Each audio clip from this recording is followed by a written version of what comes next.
আর হাসান 1 বছর live together করেছি। আমি কোনো লসই দেখি না, লাভই দেখি। ডিভোর্স নরমালাইজড হয়েছে, লিভ টুগেদারও নরমালাইজ হচ্ছে এবং হবে ইনশাআল্লাহ। আমি আর হাসান 1 বছর লিভ টুগেদার করেছি, তারপর দুজনকে চুজ করেছি পার্টনার হিসেবে। তো এখনো হয়, এবং আমরা যে লিভ টুগেদার করেছি আমাদের দুজনেরই বাবা মার পক্ষ থেকে কোনো সমস্যা ছিল না, বরং আমার ভাই বোন বলেছে আগে একসাথে থেকে দেখো সারা জীবন থাকতে পারবা নাকি। একজন আসলো ইউকে থেকে, তোমাকে বিয়ে করে ফেললা, আবার জীবনটা শেষ হয়ে গেল, তার থেকে কি এটা ভালো না?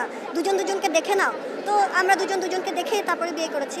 তো সমাজও সেটা মেনে নিয়েছে। প্রথমে দেখে হঠাৎ একসেপ্ট করতে টাইম লাগিয়েছে, কিন্তু আলটিমেটলি হাসানকে মেনে নিয়েছে।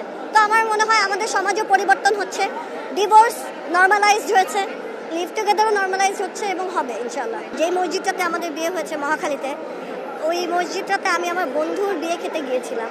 তো তখন আমার মনে হচ্ছিল যে আমি যদি বিয়ে করি এখানেই বিয়ে করতে চাই। তো সামহাও ফরচুনেটলি এটা আমাদের বাসার পাশেই ছিল, তো আমরা গিয়ে ওখানেই বিয়ে করলাম। আর মসজিদে বিয়ে পড়ানোর ব্যাপারটা অনেক ক্লিন থাকে, বাড়িতে হলে বা অন্য কোথাও হলে শব্দগুলো ঠিক মতো শোনা যায় না। আমি কাকে কবুল বলছি বা কি কবুল বলছি বোঝা যায় না। হানিমুনে আমরা প্রথমে টার্কিতে গেলাম, টার্কিতে যেয়ে অনেক ভালো লাগলো। এত জালালউদ্দিন রুমি একজন সুফি মানুষ, সে দেশ বা সুফিজম চারিদিকে, এটা খুবই ভালো লাগছিল। তারপর ওখান থেকে গেলাম ইউকেতে, গিয়ে আমাদের দুজনের পাসপোর্ট হারিয়ে গেল। তো এটা জীবনেও ভুলবো না যে আমাদের পাসপোর্ট হারিয়ে গিয়েছে, তারপর যে কষ্ট করে বাংলাদেশে ফেরত এসেছি।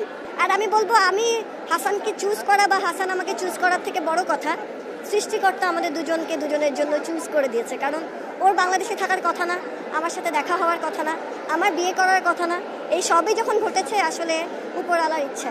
আপনাকে ছোট করে দেখবে বা আপনাকে অ্যাপ্রিসিয়েট করবে না, আপনাকে হেয় করবে, এরকম মানুষরা যত বড় লেজেন্ড হোক আর আপনি তাদের যতই ভালোবাসেন না কেন, তাদের থেকে দূরে থাকা উচিত। ধরেন একজন সাংবাদিক, তাকে দেখে আপনি সাংবাদিকতায় এসেছেন, কিন্তু তিনি যদি আপনাকে বারবার ছোট করে, আপনাকে ক্ষতিগ্রস্ত করে মানসিকভাবে, আপনার অবশ্যই উচিত না তাকে ভালোবাসার। আপনার উচিত তার কাজটাকে ভালোবেসে তাকে অ্যাভয়েড করে যাওয়ার। এটাই আমি শিখেছি।